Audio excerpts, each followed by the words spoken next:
ಸನ್ಮಾನ್ಯ ಸಭಾಪತಿಗಳೇ, ನಮ್ಮ ಉಮಾಶ್ರೀ ಅಕ್ಕ ಅವರು 29ನೇ ಉಪಸಭಾಪತಿಯಾಗಿ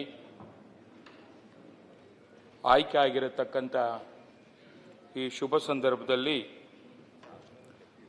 ಅವರಿಗೆ ಹೃದಯಪೂರ್ವಕ ಅಭಿನಂದನೆಗಳನ್ನ ಸಲ್ಲಿಸ್ತಾ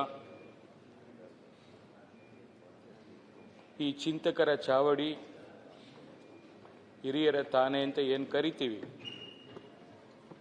ಅದರಲ್ಲಿ ಈ ಒಂದು ಸ್ಥಾನವನ್ನು ಅಲಂಕರಿಸುವಂಥ ಈ ಒಂದು ಸಂದರ್ಭದಲ್ಲಿ ಆಗಲೇ ತಾವು ಆ ಪೀಠವನ್ನು ಅಲಂಕರಿಸಿದ್ದೀರಿ. ಅದೇ ಥರ ಉಮಾಶ್ರೀ ಅಕ್ಕವರು ಈ ರಾಜ್ಯದ ಮಹಿಳಾ ಕೋಟಾದಲ್ಲಿ ಸಚಿವರಾಗ್ತಾರಂತೇಳಿ ನಾವೆಲ್ಲ ಕೂಡ ಬಯಸಿದ್ವಿ. ಆಗಲೇ ನಮ್ಮ ನಾರಾಯಣ ಸ್ವಾಮಣ್ಣ ಹೇಳ್ದಂಗೆ ಫಸ್ಟ್ ಆಪ್ಷನ್, ಸೆಕೆಂಡ್ ಆಪ್ಷನ್ ಆಗಿ ಮೂರನೇ ಆಪ್ಷನ್ಗೆ ಸಮಾನಕರ ಬಹುಮಾನ ಅಂತ ಹೇಳಿದ್ರು. ಅದು ಮೂರನೇ ಪ್ರೈಸ್ ಅಂತಲೇ ಹೇಳ್ಬೋದು. ಸಮಾನಕರ ಬರೋದಿಲ್ಲ,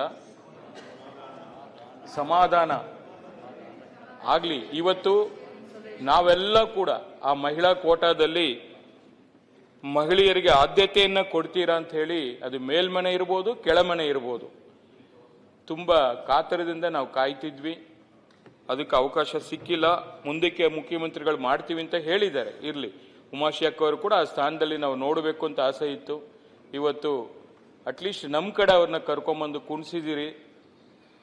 ಅವರಿಗೆ ಬಹುಶಃ 3 ದಶಕಗಳ ಕಾಲದಿಂದ ರಾಜಕೀಯದಲ್ಲಿ ಸಕ್ರಿಯವಾಗಿ ಕೆಳಮನೆ ಶಾಸಕರಾಗಿ, ಮೇಲ್ಮನೆಯಲ್ಲಿ 2ನೇ ಬಾರಿ ಶಾಸಕರಾಗಿ, ಸಚಿವರಾಗಿ ಈ ರಾಜ್ಯದ ಹಲವಾರು ಮಹಿಳೆಯರ ಬಗ್ಗೆ ಚಿಂತನೆ ಇಟ್ಟುಕೊಂಡು ಸಾಕಷ್ಟು ಚರ್ಚೆಗಳಲ್ಲಿ ಅವರು ಕೂಡ ಭಾಗವಹಿಸಿ ನ್ಯಾಯ ಕೊಡಿಸುವಂಥ ಕೆಲಸವನ್ನು ಸುದೀರ್ಘವಾಗಿ ಅವರು ಮಾಡಿದ್ದಾರೆ.